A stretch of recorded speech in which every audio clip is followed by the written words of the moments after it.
One of the questions that people almost always ask me when they're interested in a home is, Matt, do you think this is a good investment?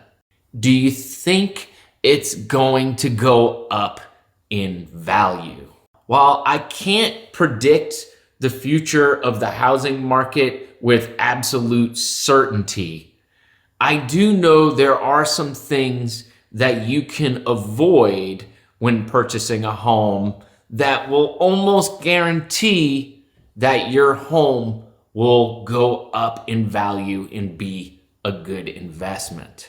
That's why in today's video, I'm going to go over 8 things that you need to try to avoid when you're buying a home. All right, the first thing I want you to avoid is homes with bad backyards. Now, I realize that that can mean a lot of things, so I just want you to make sure that you take a few things into consideration when you're looking at a home.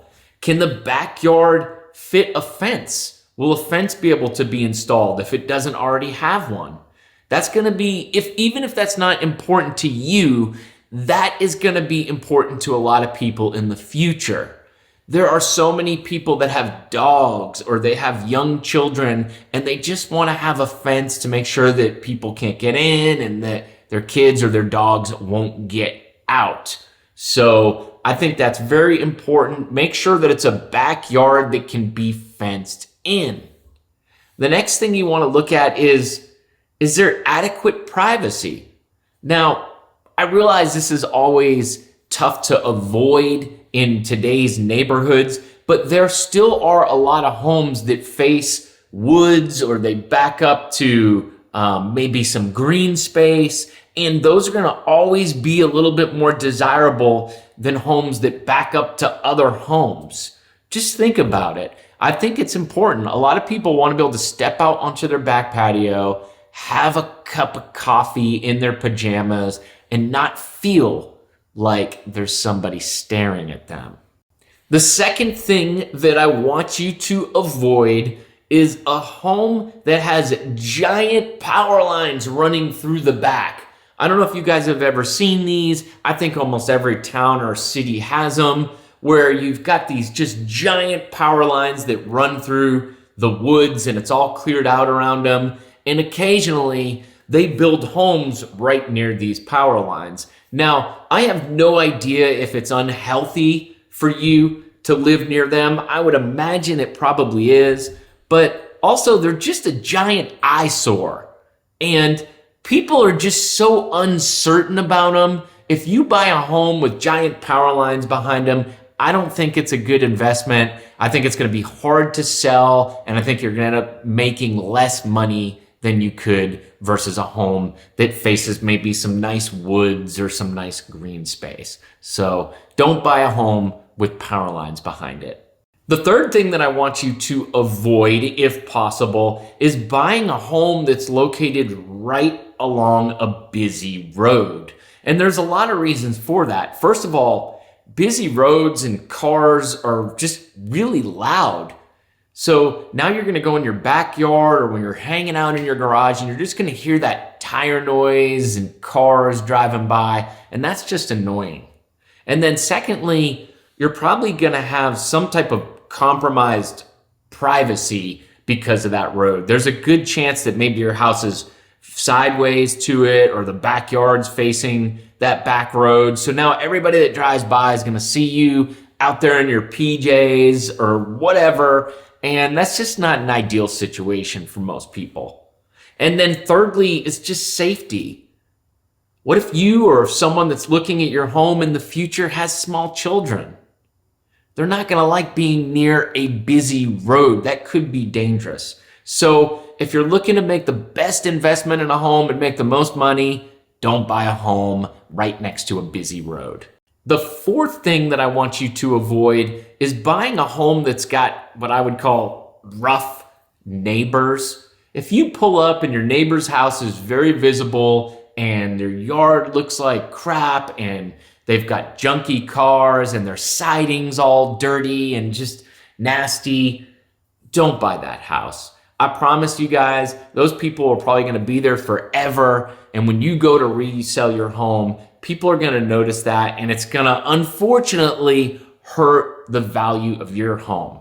I see it, guys. I am out showing homes and people notice the neighbors. So don't think that you can clean them, somehow convince them to clean it up and be this hero to get that neighbor to change. That's going to be really hard to do. I would just avoid it. Even if the home is perfect for you, try to avoid it, guys, because that could be really hard to sell in the future when people see those neighbors over there next to you.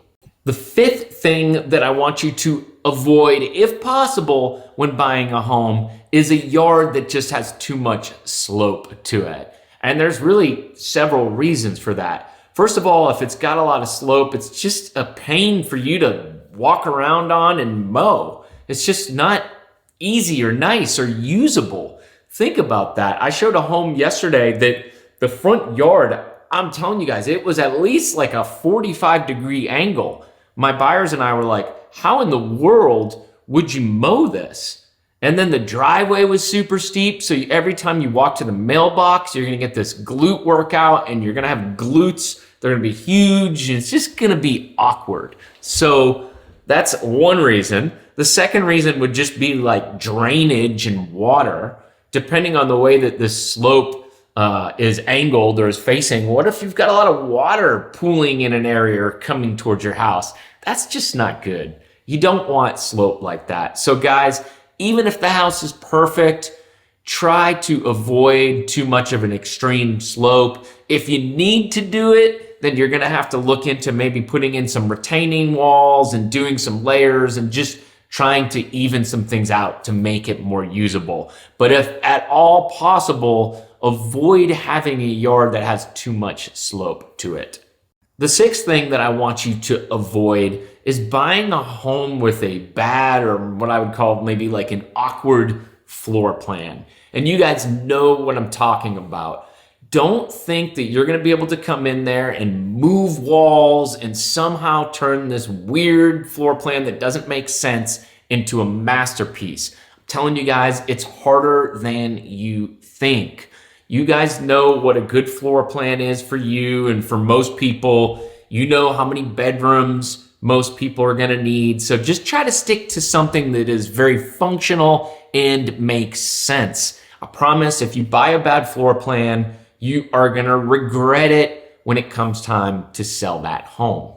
The seventh thing that I want you to avoid is buying a home that has clearly been poorly maintained.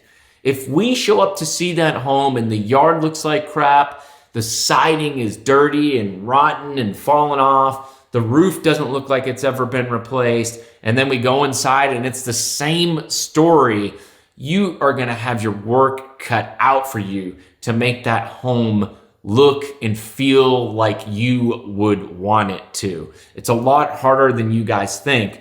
There's probably going to be a lot of stuff that you don't even see that will need to be taken care of as well. And even if you feel like you're going to get a deal on it, do you really want to put yourself through all that? Do you really want to have to do all that work and spend all that money?